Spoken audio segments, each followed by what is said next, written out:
नमस्कार, मैं हूं अनुज। आज के मुख्य समाचार में आपका स्वागत है। आपराधिक न्याय प्रणाली के नए युग का आगाज। औपनिवेशिक आपराधिक न्याय प्रणाली की जगह भारतीय न्याय प्रणाली के नए युग का आगाज करने वाले 3 विधेयकों पर संसद की मुहर लग गई। लोकसभा के बाद राज्यसभा से भी तीनों विधेयक पारित हो गए।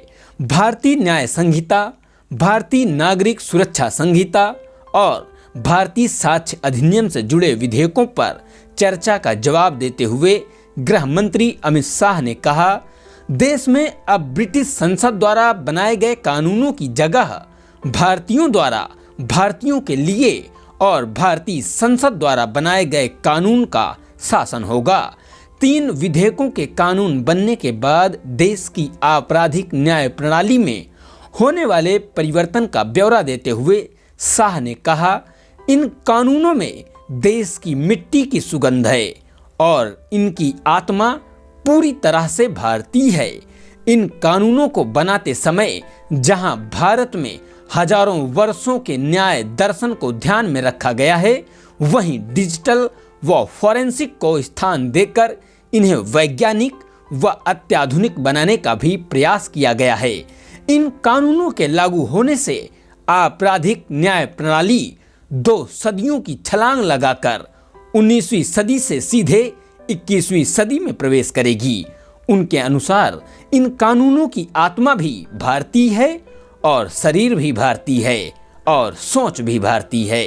विपक्षी सांसदों की गैर मौजूदगी में अमित शाह ने राज्यसभा में औपनिवेशिक कानूनों को नहीं बदलने और जनता के खिलाफ उनका इस्तेमाल जारी रखने के लिए कांग्रेस पर हमला किया। कहा, जिस राजद्रोह कानून के तहत महात्मा गांधी, बाल गंगाधर तिलक और वीर सावरकर जैसे स्वतंत्रता सेनानियों को जेल जाना पड़ा, कांग्रेस ने आजादी के बाद उसे भी कभी बदलने की कोशिश ही नहीं की। इसके बजाय आपातकाल के दौरान इसका जमकर इस्तेमाल किया। उन्होंने कहा, कांग्रेस सत्ता में रहते हुए राजद्रोह कानून का इस्तेमाल करती रही और विपक्ष में बैठने पर विरोध करती रही, पर प्रधानमंत्री नरेंद्र मोदी के नेतृत्व में सरकार ने राजद्रोह कानून को खत्म करने का काम किया। इसकी जगह देशद्रोह कानून लाने को सही ठहराते हुए शाह ने कहा, व्यक्ति और देश के बीच अंतर होता है। देश की संप्रभुता, एकता, अखंडता और आर्थिक हितों को नुकसान पहुंचाने वालों को कठोर सजा मिलनी ही चाहिए। अमित शाह ने कहा, नए कानूनों के विरोध पर कांग्रेस को आड़े हाथों लिया और कहा कि यह भाजपा के संकल्प के अनुरूप है।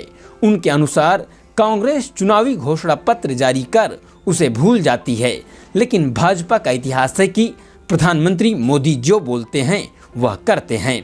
अयोध्या में राम मंदिर का निर्माण कर, अनुच्छेद 370 को समाप्त कर और महिलाओं को 33% आरक्षण देकर हमने अपने संकल्प पत्र में किए वादे को पूरा किया। दंड की जगह न्याय पर आधारित कानूनों को लाना भी इसी का हिस्सा है। उन्होंने कहा कि कांग्रेस को स्वराज का असली मतलब नहीं पता है। स्वराज सिर्फ स्व का शासन नहीं है, बल्कि इसमें स्वशासन के साथ साथ स्वधर्म, स्वभाषा व स्व संस्कृति को बढ़ाना भी शामिल है। शाह ने कांग्रेस पर भाजपा के खिलाफ मॉब लिंचिंग का आरोप लगाते हुए कहा कि मोदी सरकार ने पहली बार इसके खिलाफ सख्त कानून बनाने और दोषियों को 10 साल की सजा का प्राविधान किया है। शाह ने दावा किया कि आजादी के बाद मॉब लिंचिंग की सबसे कम घटनाएं मोदी सरकार के दौरान हुई। उन्होंने कहा कि इन कानूनों के जरिए पीड़ितों को 3 साल के भीतर न्याय मिलने का रास्ता प्रशस्त हो सकेगा। मोदी ने इतिहास का महत्वपूर्ण क्षण बताया। प्रधानमंत्री नरेंद्र मोदी ने 3 आपराधिक न्याय विधेयकों के संसद से पारित होने की सराहना की। प्रधानमंत्री ने इसे भारत के इतिहास में एक महत्वपूर्ण क्षण बताया और कहा कि नए कानून सार्वजनिक सेवा और कल्याण पर केंद्रित हैं। पीएम मोदी ने एक्स पर कहा, इन विधेयकों के माध्यम से हमने राजद्रोह पर पुरानी धाराओं को भी अलविदा कह दिया। ये विधेयक औपनिवेशिक युग के कानूनों के अंत का प्रतीक हैं। सार्वजनिक सेवा और कल्याण पर केंद्रित कानूनों के साथ एक नए युग की शुरुआत होती है। पीएम ने कहा कि ये परिवर्तनकारी विधेयक सुधार के प्रति भारत की प्रतिबद्धता का एक प्रमाण है। इन विधेयकों में तकनीक और फॉरेंसिक विज्ञान पर ध्यान दिया गया है। इसके अलावा हमारी कानूनी, पुलिस प्रणाली और जांच प्रणाली को आधुनिक बनाया गया है। ये विधेयक हमारे समाज के गरीबों, हाशिए पर रहने वाले और कमजोर वर्ग के लोगों की व्यापक सुरक्षा सुनिश्चित करेंगे। भारतीय न्याय संहिता, भारतीय नागरिक सुरक्षा संहिता और भारतीय साक्ष्य अधिनियम तथा राजद्रोह के स्थान पर देशद्रोह नामक विधेयक संसद से पारित कर दिए गए हैं। इन सभी विधेयकों को संसद से पारित कर दिया गया है। इनके संबंध में आप अपनी प्रतिक्रिया हमें जरूर दीजिएगा। बहुत बहुत धन्यवाद।